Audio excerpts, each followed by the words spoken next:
আসসালামু আলাইকুম বন্ধুরা, আজকে আমি তৈরি করে দেখাবো বাচ্চাদের খুবই প্রিয় একটি খাবার। আশা করি রেসিপিটি আপনাদের কাছে ভালো লাগবে, আর ভালো লাগলে প্লিজ আমার চ্যানেলটি সাবস্ক্রাইব করবেন এবং পাশে থাকা বেল আইকনে ক্লিক করে রাখবেন, যাতে আমার চ্যানেলের নতুন নতুন রেসিপিগুলির নোটিফিকেশন সহজেই আপনাদের কাছে পৌঁছে যায়। তো চলুন শুরু করা যাক। আমি এখানে 500 গ্রাম চিকেন নিয়েছি। আমি বুকের মাংসটা নিয়েছি, ছোট ছোট করে কেটে নিয়েছি। এখানে নিয়েছি আমি 4 পিস পাউরুটি। 4 পিস পাউরুটি পুরোটাই আমি ধারগুলি কেটে নিব। দেখুন, সাইডগুলি আমি সব কেটে নিয়েছি। এখন ছোট ছোট পিস করে আবার কেটে নেব। আমি রুটিগুলিকে পিস করে নিচ্ছি ছোট। এভাবে ছোট ছোট পিস করে নিতে হবে।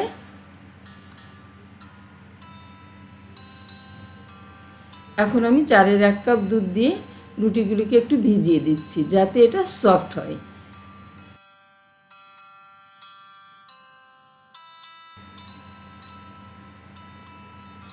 আমি এখানে একটা ফুড প্রসেসর নিয়েছি, আপনারা চাইলে এটা ব্লেন্ডারেও করে নিতে পারেন। আমি এখন সম্পূর্ণ চিকেনটুকু দিয়ে দিব এর মধ্যে। দেখুন আমি কিভাবে কেটে নিয়েছি। আমি সবটুকু দিয়ে দিচ্ছি চিকেন। এখানে সম্পূর্ণটাই আমি বুকের মাংস নিয়েছি মুরগির। এখন এটা আমি প্রথমে একটু ব্লেন্ড করে নিব।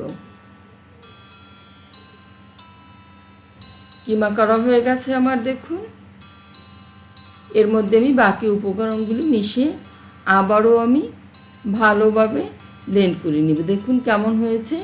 এই অবস্থায় এর মধ্যে আমি এখন দিয়ে দেব পাউরুটি, যা আমি দুধ দিয়ে ভিজিয়ে রেখেছিলাম। সম্পূর্ণটাই এর মধ্যে আমি দিয়ে দিচ্ছি। এটা ভিজিয়ে রাখলে হবে কি, ভালোভাবে সফট হবে এবং সব কিছুর সঙ্গে ভালোভাবে মিশে যাবে। দিয়ে দিচ্ছি 1 চা চামচ আদা বাটা, 1 চা চামচ রসুন বাটা,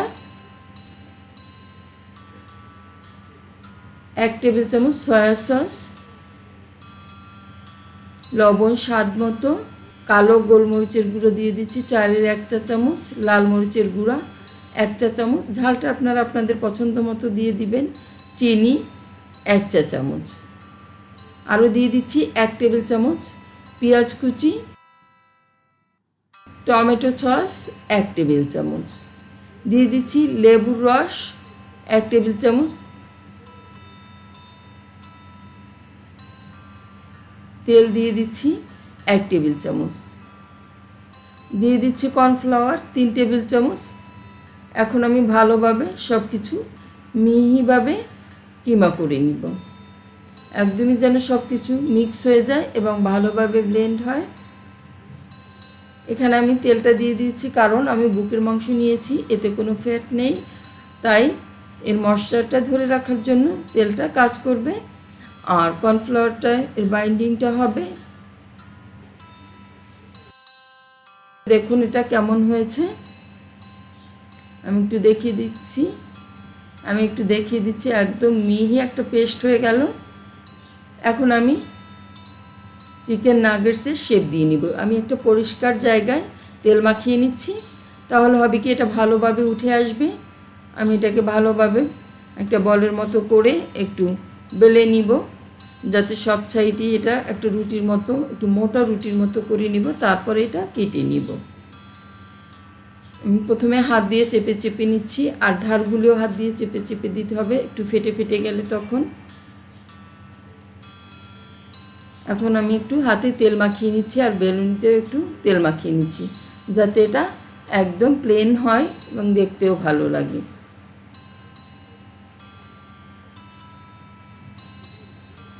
দেখুন আমি এটা কিভাবে বেলে নিচ্ছি।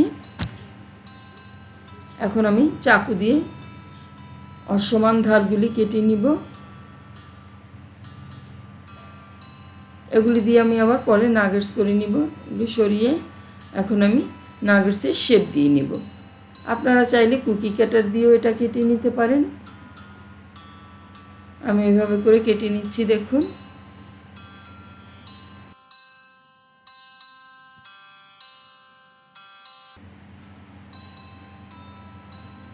সবগুলি আমার কাটা হয়ে গেছে।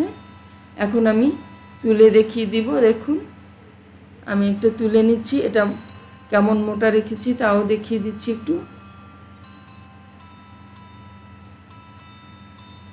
এভাবে করে আমি সবগুলো নাগেটসের শেপ দিয়ে নিব। সাইডগুলো একটু হাত দিয়ে চেপে চেপে দিতে হবে, তাহলে দেখতে ভালো লাগবে। দেখুন আমি আরও একটা দেখিয়ে দিচ্ছি। করা হয়ে গেছে, আমার সবগুলি এভাবে করা হয়ে গেছে। এখন আমি এগুলি ব্রেড ক্রামে গড়িয়ে নিব। আমি নিয়ে নিচ্ছি এখানে 2টা ডিম। ডিমটা একটু ভালোভাবে আমি ফেটিয়ে নিব।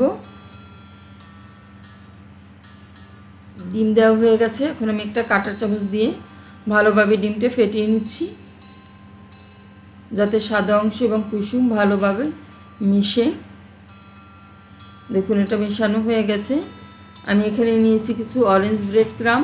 আপনারা চাইলে নর্মাল ব্রেড ক্রামও নিতে পারেন, কিংবা টোস্টের গুঁড়াও এটা গড়িয়ে তুলতে পারেন।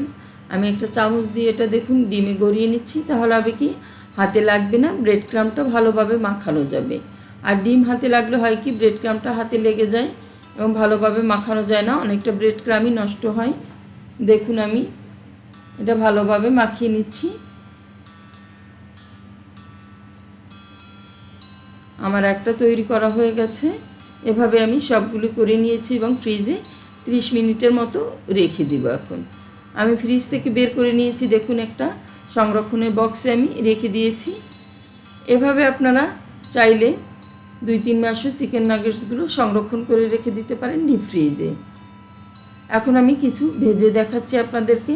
আমি চুলায় একটা হাঁড়ি বসিয়ে দিয়ে তেল গরম করে নিয়েছি, এতে দিয়ে দিচ্ছি নাগেটসগুলি। এভাবে যদি আপনারা চামচ দিয়ে দেন তাহলে হবে কি হাতে তেল লাগার সম্ভাবনা থাকবে না, হাতে কোনো তেল ছিটকুটবে না। আমি নাগেটসগুলিকে একটু উল্টে পাল্টে দিচ্ছি যেন সব দিকেই সমানভাবে ভাজা হয়। এটা বেশিক্ষণ ভাজার প্রয়োজন হবে না, কারণ যেহেতু চিকেন একদম পেস্ট করে নেওয়া হয়েছে, আর বুকের মাংস রান্না হতে এমনিতেই সময়ও কম লাগে। দেখুন সুন্দর একটা কালার আসা পর্যন্ত আমি এটা ভেজে নিব, আর উপরটাও যেন মুচমুচে হয়, ভিতরটা থাকবে জুসি এবং উপরটা মুচমুচে। আমার ভাজা হয়ে গেছে, আমি তুলে নিচ্ছি।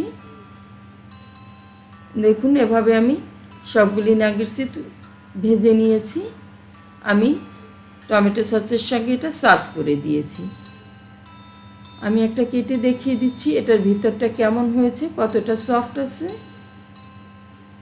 দেখুন এই ভিতরটা খুবই সফট এবং উপরটা একটু মুচমুচে আছে।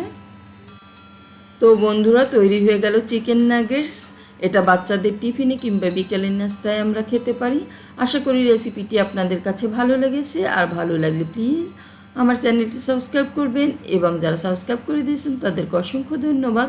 সবাই খুব বেশি ভালো থাকবেন। আল্লাহ হাফেজ।